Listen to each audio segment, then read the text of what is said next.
Welcome back to our channel SS applications. అయితే ఈ వీడియోలో మనం ఎన్టీపీసీ నుంచి వచ్చిన అండర్ గ్రాడ్యుయేట్ పోస్ట్కి సంబంధించిన డీటెయిల్ నోటిఫికేషన్ అయితే ఈ వీడియోలో తెలుసుకోబోతున్నాము. ఎవరైతే మన ఛానల్కి కొత్తగా వచ్చారో వాళ్ళైతే సబ్స్క్రైబ్ అయితే చేసుకోండి ఫ్రెండ్స్. అయితే ఈ యొక్క ఎన్టీపీసీ అండర్ గ్రాడ్యుయేట్ నోటిఫికేషన్ అనేది ఇంటర్ క్వాలిఫికేషన్ పైన అయితే ఉంటుంది ఫ్రెండ్స్. చూడండి, ఈచ్ అండ్ ఎవ్రీథింగ్ ఈ యొక్క వీడియోలో అయితే మీకు చెప్పబోతున్నాను. ఎవరైతే మన ఛానల్కి కొత్తగా వచ్చారో వాళ్ళైతే సబ్స్క్రైబ్ అయితే చేసుకోండి.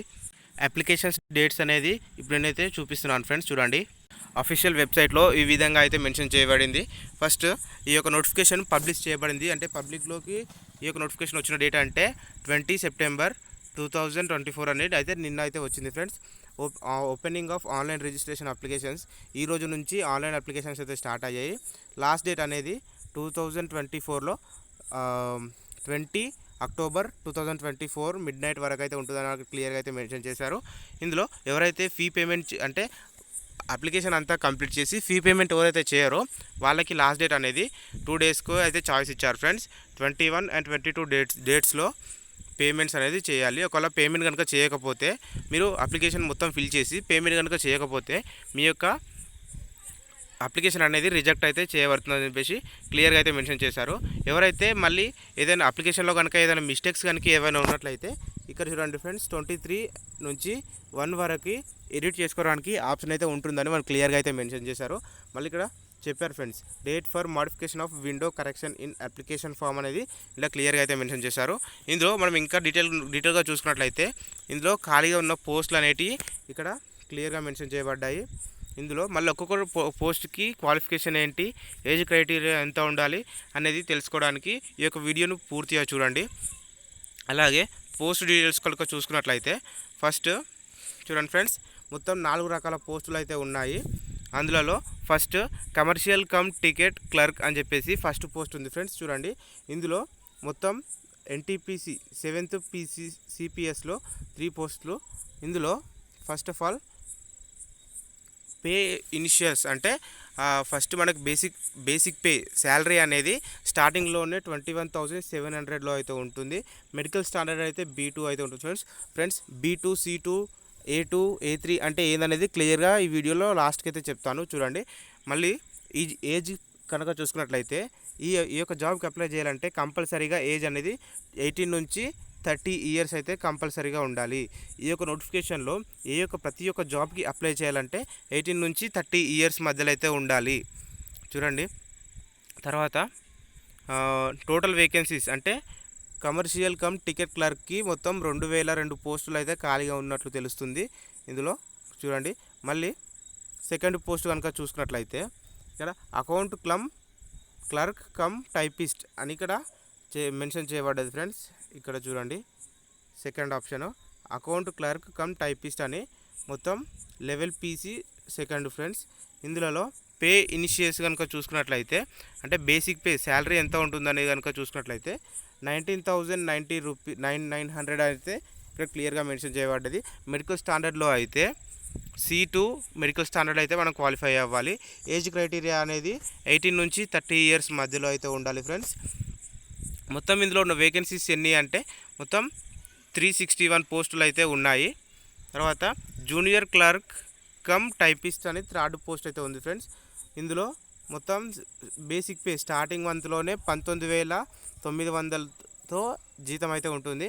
దీనికి ఏజ్ క్రైటీరియా అనేది కూడా 18 నుంచి 30 ఇయర్స్ మధ్యలో అయితే ఉండాలి. మొత్తం ఇందులో ఉన్న వేకెన్సీస్ 990. ట్రైన్ క్లర్క్ అని చెప్పేసి జాబ్కి మొత్తం ఉన్న ఫస్ట్ ట్రైన్ క్లర్క్కి బేసిక్ పే శాలరీ అనేది 19,900 అయితే ఉంటుంది. ఏజ్ అనేది 18 నుంచి 30 ఇయర్స్ మధ్యలో ఉండాలి. టోటల్ పోస్టులు అనేది 72 పోస్టులు అయితే ఉన్నాయి.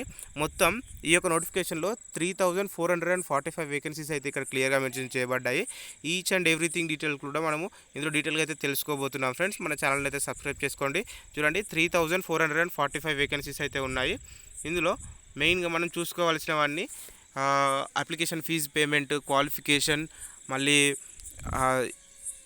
సెలెక్షన్ ప్రాసెస్ అనేది ఈ వీడియోలో చెప్పబోతున్నాను. ఇందులో భాగంగా మెడికల్ స్టాండర్డ్స్ ఇంతకుముందు చెప్పాను friends, A3, B3 C3 D3 A3 అనేది అంటే ఏందనేది క్లియర్గా ఇక్కడ నోటిఫికేషన్లో అయితే ఇవ్వబడ్డాయి. ఈ యొక్క నోటిఫికేషన్ను మీరు క్లియర్గా చదువుకోవాలనుకుంటే కింద డిస్క్రిప్షన్లో డైరెక్ట్ PDF లింక్ అయితే ఇస్తున్నాను. దాన్ని క్లిక్ చేసి అయితే మీరైతే డౌన్లోడ్ అయితే చేసుకోవచ్చు ఫ్రెండ్స్. చూడండి ఇక్కడ ఈచ్ అండ్ ఎవ్రీథింగ్ అనేది A3 అంటే ఏంది అని చెప్పేసి కనిపించి డీటెయిల్ ఇన్ఫర్మేషన్ అనేది ఇక్కడ కనిపిస్తుంది చూడండి. అలాగే ప్రతిగా C3 ఈ వరకు అయితే చదువుకోండి. Age limit, next age limit కనుక చూసుకున్నట్టయితే ఇది పక్క అందరికీ అండర్ గ్రాడ్యుయేట్ పోస్టులు అయితే ఫ్రెండ్స్. ఏజ్ లిమిట్ కనుక చూసుకున్నట్లయితే క్యాస్ట్ వైజ్గా ఏజ్స్ అయితే ఉన్నాయి.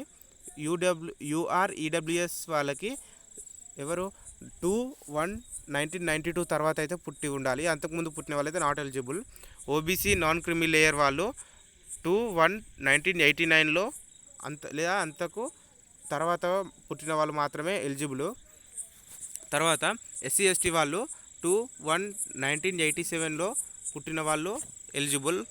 పుట్టిన వాళ్ళు తర్వాత పుట్టిన వాళ్ళు మాత్రం ఎలిజిబుల్. ఒకవేళ ఎవరైతే 1987 బిఫోర్ ఎవరైతే పుట్టారో వాళ్ళకి నాట్ ఎలిజిబుల్ అని ఇందులో క్లియర్గా అయితే మెన్షన్ చేయబడింది. స్టార్టింగ్ డేట్స్ అనేది ఇవి starting dates friends. Ending dates కనుక చూసుకున్నట్లయితే ఈ డేట్స్లో ఎప్పుడు మీరు పుట్టినా కూడా లాస్ట్ 1/1/2007 తర్వాత పుట్టిన వాళ్ళు కూడా నాట్ ఎలిజిబుల్ అని అయితే క్లియర్గా అయితే మెన్షన్ చేశారు ఇందులో. తర్వాత ఏజ్ రిలాక్సేషన్ కనుక చూసుకున్నట్లయితే ఇందులో చూడండి ఫ్రెండ్స్, OBC నాన్ క్రిమి లేయర్ వాళ్ళకి 3 years, తర్వాత SC ST క్యాండిడేట్స్కి 5 years, ex service men candidates who put more 6 months in service after attention. ఇందులో EWS, OBC, NCL, SC ST వాళ్ళకైతే ఇక్కడ క్లియర్గా అయితే ఇక్కడ మెన్షన్ చేయబడ్డాయి. PWD క్యాండిడేట్స్ వాళ్ళకి 10 years. PWD క్యాండిడేట్స్ వాళ్ళకి 10 years ఎవరెవరికి అంటే UR అండ్ EWS వాళ్ళకి. PWD BD వాళ్ళకి, OBC NCL వాళ్ళకి 13 years అయితే ఉంటుంది. తర్వాత ఇంకా డీటెయిల్గా చూసుకున్నట్లయితే ఇక్కడ క్లియర్గా అయితే మెన్షన్ చేయబడ్డాయి ఫ్రెండ్స్. ప్రతి ఒక్కరైతే చదువుకోండి. తర్వాత ఎడ్యుకేషన్ క్వాలిఫికేషన్ అయితే మనం చూసుకోబోతున్నాము. ఎడ్యుకేషన్ క్వాలిఫికేషన్లో భాగంగా మనము ఫస్ట్ ఇందులో ఎడ్యుకేషన్ క్వాలిఫికేషన్ అయితే చూసుకుంటున్నాము. ఎడ్యుకేషన్ క్వాలిఫికేషన్లో ఫస్ట్ ఎగ్జామినేషన్ ఫీ గురించి అయితే చూసుకుందాం ఫ్రెండ్స్.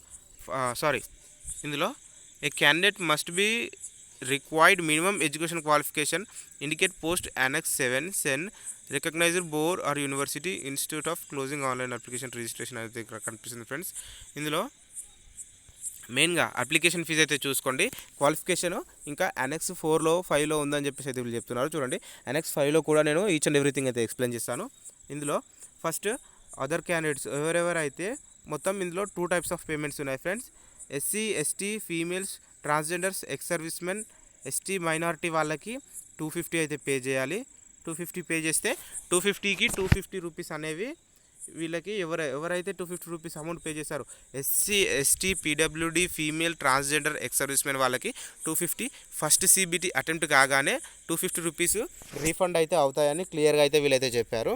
తర్వాత 500 రూపీస్ పేమెంట్ అయితే ఉంది ఫ్రెండ్స్. ఇక్కడ చూడండి 500 రూపీస్ పేమెంట్ అనేది for all candidate exempted the concession of categories. అంటే ఎవరైతే SC ST PWD transgender ex servicemen కాకుండా మిగతా వాళ్ళు OBC వాళ్ళు ఎవరైతే ఉంటారో OC క్యాండిడేట్స్ వాళ్ళందరూ 500 పే చేస్తే 400 అనేది first CBT computer based test attempt అయిన తర్వాత 400 రీఫండ్ చేస్తామని అయితే చెప్తున్నారు. తర్వాత పేమెంట్ మోడ్ కనుక చూసుకున్నట్లయితే పేమెంట్ అనేది కంపల్సరీగా ఆన్లైన్లో అయితే పే చేయాలి. తర్వాత చూసుకున్నట్లయితే closing date of fee payment అనేది ఇంతకుముందే నేను పైన డీటెయిల్గా అయితే చెప్పాను, మిడ్నైట్ వరకు చేసుకోవచ్చు అని. రిక్రూట్మెంట్ ప్రాసెస్ అంటే సెలక్షన్ ప్రాసెస్ అనేది ఈ వీడియోలో చెప్పబోతున్నాను ఫ్రెండ్స్. సెలక్షన్ ప్రాసెస్ చూడండి. సెలక్షన్ ప్రాసెస్లో ఫస్ట్ మనము మొత్తం టూ స్టెప్స్లో దీనైతే ఉంటుంది friends. First stage of CBT అంటే కంప్యూటర్ బేస్డ్ టెస్ట్ అంటే ఆన్లైన్ టెస్ట్ అయితే రాయాల్సి ఉంటుంది. దాని యొక్క సిలబస్ అంటే మొత్తం 3 టైప్స్గా డివైడ్ చేయబడ్డాయి. ఎగ్జామ్ డ్యూరేషన్ అనేది మొత్తం 90 minutes అయితే ఉంటుంది. 90 minutesలో మనము ఆన్సర్ చేయాల్సిన క్వశ్చన్స్ అనేటివి 100. ఆ 100లో మొత్తం ఎక్కడెక్కడ నుంచి సిలబస్ క్వశ్చన్స్ వస్తాయంటే జనరల్ అవేర్నెస్ నుంచి 40 questions, మ్యాథమెటిక్స్ నుంచి 30 questions, general intelligence and reasoning నుంచి 30 questions వస్తాయని అయితే ఇక్కడ చెప్తున్నారు. తర్వాత నెగిటివ్ మార్కింగ్ కనుక చూసుకున్నట్లయితే 1/3 నెగిటివ్ మార్కింగ్ ఉందని చెప్తున్నారు. అంటే ఒకవేళ మీరు కనుక 3 ఆప్షన్స్ కనుక తప్పు పెట్టినట్లయితే మీ యొక్క మార్క్స్లో నుంచి 1 mark 1 మార్క్ అనేది డిడక్ట్ అయిపోతుంది అని వాళ్ళు క్లియర్గా అయితే మెన్షన్ చేశారు. ఇది గుర్తుపెట్టుకోండి. దీనికి నెగిటివ్ మార్కింగ్ ఎంత అంటే 1/3 అయితే ఉంది ఫ్రెండ్స్.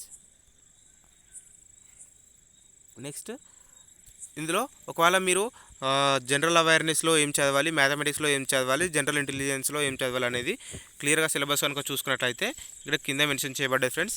మ్యాథమెటిక్స్లో చూడండి, ఇక్కడ number system, decimals, fractions, LCM, HCF, ratio అని ఇక్కడ దాని క్లియర్ కట్ మ్యాథ్స్ యొక్క డెప్త్ సిలబస్ అయితే ఇక్కడ ఉంది, చదువుకోండి. తర్వాత జనరల్ ఇంటెలిజెన్స్ కూడా సేమ్ యాజ్ వెల్ యాజ్ ఇక్కడ అయితే మెన్షన్ చేయబడ్డాయి. తర్వాత జనరల్ అవేర్నెస్కి కూడా రిలేటెడ్ సిలబస్ ఏందనేది ఇక్కడ అయితే చెప్తున్నారు ఫ్రెండ్స్. నెక్స్ట్ మొత్తం సెలక్షన్ ప్రాసెస్లో 2 స్టెప్స్ ఉంటాయని చెప్పాను కదా. ఫస్ట్ స్టెప్ CBT1 అయితే, second step CBT2 computer based test 2 friends. మొత్తం ఈ కంప్యూటర్ బేస్డ్ టెస్ట్ 2లో కూడా 90 minutes డ్యూరేషన్ అయితే ఉంటుంది. మనం 120 క్వశ్చన్స్ అయితే ఆన్సర్ చేయాలి.